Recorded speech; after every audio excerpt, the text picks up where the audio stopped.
Oke, Bang Noel mengatakan adalah orang yang konsisten menolak adanya usulan perpanjangan masa jabatan presiden kala itu 3 periode. Dan menurut Bang Noel ini sudah tidak relevan lagi nih wacana-wacana semacam ini atau isu-isu semacam ini, Bung Andreas Hugo. Respon Anda? Saya kira Noel tidak salah gitu. Artinya saya tahu waktu itu dia juga menyampaikan itu dan kami sempat ngobrol soal itu bahwa itu betul. benar.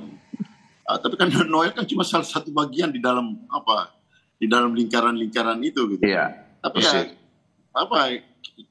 ya bahwa fakta-fakta yang ada kan juga menunjukkan bahwa isu itu juga berkembang. Saya katakan tadi itu kan hanya proses pembukaan saja kan pada waktu itu, bahwa itu kemudian tidak jadi, kemudian bergeser menjadi tambah 2-3 tahun dan seterusnya sampai dengan apa yang kita alami, misalnya ya apa yang terjadi di Mahkamah Konstitusi.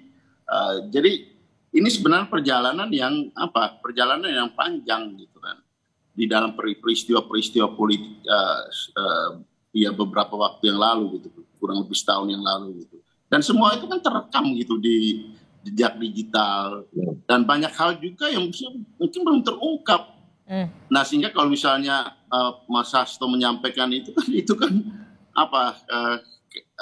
keran pembukanya aja gitu, baru ini cuplikan kecil gitu. Mungkin ya, artinya saya juga belum ketemu lagi dengan Pak Hasto sejak sekian lama karena saya juga baru kembali dari liburan. Nah sehingga memang ya kalau mau bilang peristiwa ada hal-hal yang terjadi di belakang ini kan saya kira banyak hal yang kita semua juga tahu gitu, dan banyak hal itu hal-hal tersebut menyangkut peristiwa yang penting di Republik ini. Oke, jadi Anda tetap meyakini sebenarnya 3 periode ini memang usulan datang dari memang lingkaran terdekat Joko Widodo, Bung Andreas Hugo? Peristiwa itu kan bukan soal 3 periode aja. Tadi apa yang dibilang Bang Hugo itu ada peristiwa lain lagi terkait misalnya perpanjangan, extend.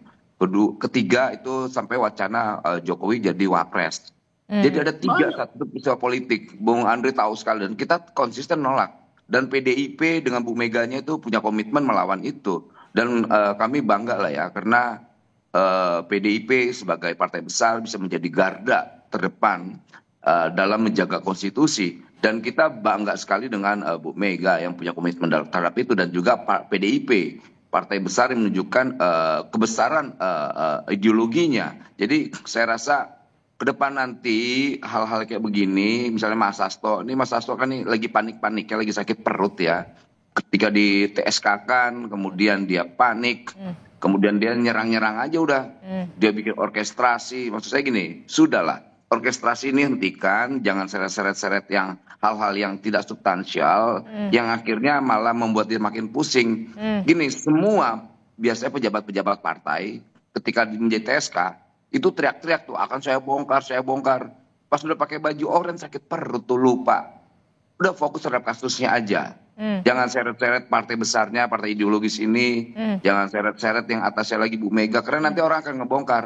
Apa sih kaitan Harun Masiku? Nanti akan orang menyampaikan, oh iya ada korelasi nggak dengan Hatta Ali? Oke. Lantas ada nggak kaitan dengan Samsur Nur Salim? Ada nggak ya kaitan dengan misalnya BLBI?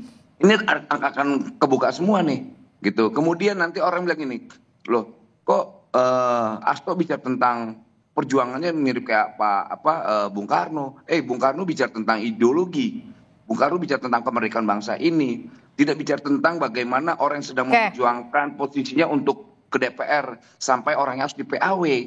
Gitu loh. Dan ini kan lucu. Kita lihat Harun Masiku itu, harus lihat sejarahnya. Harun Masiku itu hanya punya suara 5.800 sekian. Dan di bawah-bawahnya itu masih ada yang lebih tinggi-tinggi lagi. Artinya apa yang diperjuangkan Hasto itu soal keadilan, nggak ada, nol ngomong. Bung Noel.